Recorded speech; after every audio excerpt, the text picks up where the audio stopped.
Mentors and role models. Steve had Art Rock, who was the dean of venture capital. He really invented venture capital in Silicon Valley in the late 1960s. He came out from New York and funded Intel ultimately, SDS and a couple of other companies before that, but Intel was the big hit.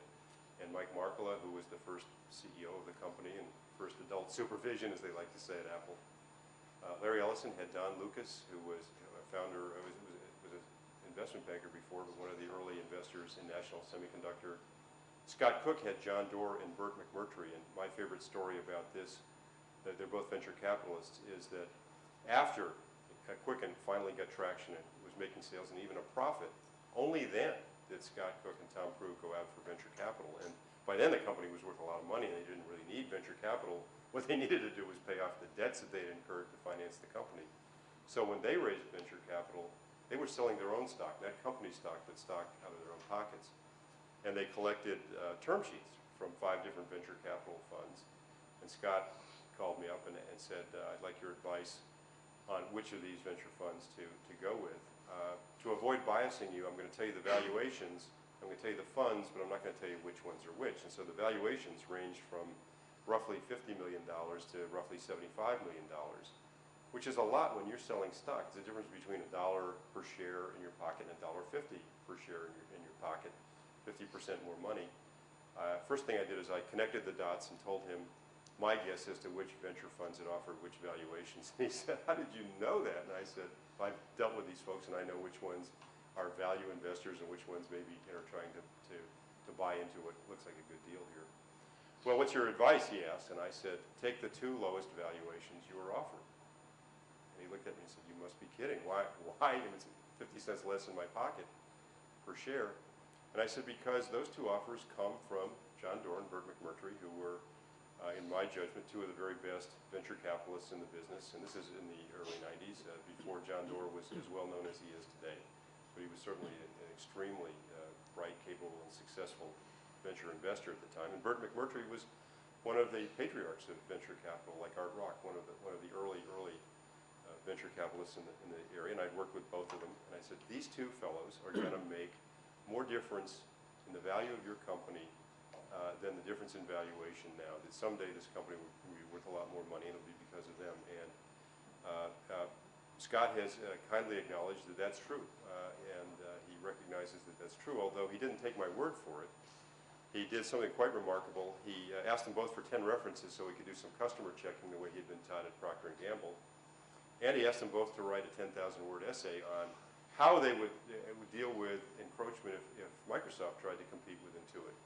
And John, I think, wrote the essay. I don't think Burt ever wrote the essay, but John's version of the essay still exists. And a couple of years ago, when Burt retired from the board, retired from venture capital, they read the essay at the retirement dinner. And so Burt was on the board for 10 years plus, and John Doerr is still on the board going on 14 years, even though their venture funds have long since distributed. So they have no real economic interest and no professional reason to be on the board other than they like the company and they stayed with it. So very unusual behavior for venture capitalists to stay on the board for so long. But now the company is worth many billions of dollars, and Scott did very well with the advice. And then, of course, I think you had Bill Campbell speak probably last quarter, and he's done this, I think, every year, and he's with Mike McHugh of Tell Me, I think. But I would say dozens, literally dozens of entrepreneurs in the Valley have been coached by Bill Campbell, and he's a mentor simultaneously to about half a dozen companies that I represent today, and he's just a phenomenal catalyst in Silicon Valley. And then, of course, there has to be a touch of capital to make it all work, and fortunately for Stanford, you're kind of at the bottom of Sand Hill Road, and all the money is just flowing downhill to Stanford. And I don't know why, I do know why, actually, a real estate developer named Tom Ford decided to build Sand Hill Road as the seat of venture capital. He made it very easy for venture capitalists to locate there. And of course, the proximity to Stanford is a big deal. There's always been this history of Fred Terman and Hewlett and Packard and the very end, the very mutually beneficial cooperation between Stanford and the entrepreneurial community has always been part of it. And venture capital, the Arthur Rocks and Burt McMur's of the world, located here. Now, something like 60% of the world's venture capital is managed up at 3000 Sand Hill Road, a few miles from here. And you'll see venture capitalists at gatherings like this, crawling around looking for ideas. And Jim Gibbons, who I mentioned before, used to organize something called the Sunrise Breakfast Forum. I don't think you do that anymore here, but it was a early morning. It was a typical gym. It was a 7:30 in the morning session where a faculty member, a grad student, and somebody from industry would talk about the newest technology in disk drive readers or something. And students and venture capitalists were invited, but no lawyers. I was allowed to come because of my prior credentials as an engineer. Jim would let me come. It was a very, very rich environment for networking, and you'd see companies getting funded from these exchanges of ideas.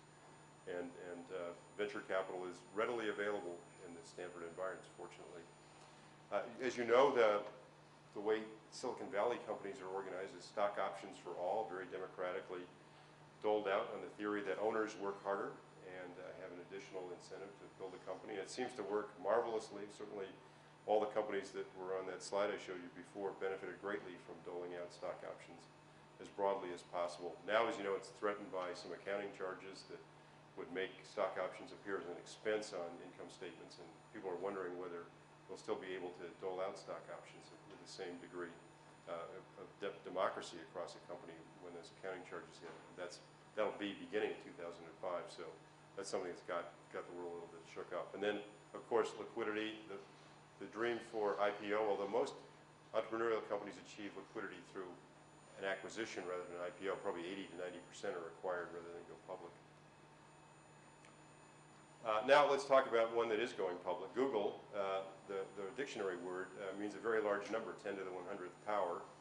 And the company that adopted an eponymous name there has set about solving a very, very big problem. We all of course, use Google, and it's ubiquitous. Talk about drive. The story is wonderful about this company. The technology was developed here at Stanford by some graduate students, the search technology, algorithmic search, and they tried hard with the Office of Technology Licensing to license the technology outside the university and couldn't find anybody to take it. So they gave up and decided to start a company to exploit the technology. Stanford has an equity stake. I think Stanford has royalties. They're off and running. They have great mentors. Eric Schmidt, a CEO who was the CEO of Novell and other, very active in other companies in the Valley. John Doerr, again. Mike Moritz from Sequoia Capital. Ram Shriram, who was a successful entrepreneur before, sold his company, I think it was to Microsoft. Bill Campbell, I mentioned, and our own John Hennessy are all advisors and members of the board, or at least unofficial advisors. I don't think Bill Campbell is a member of the board, but they're being very, very helpful with Google.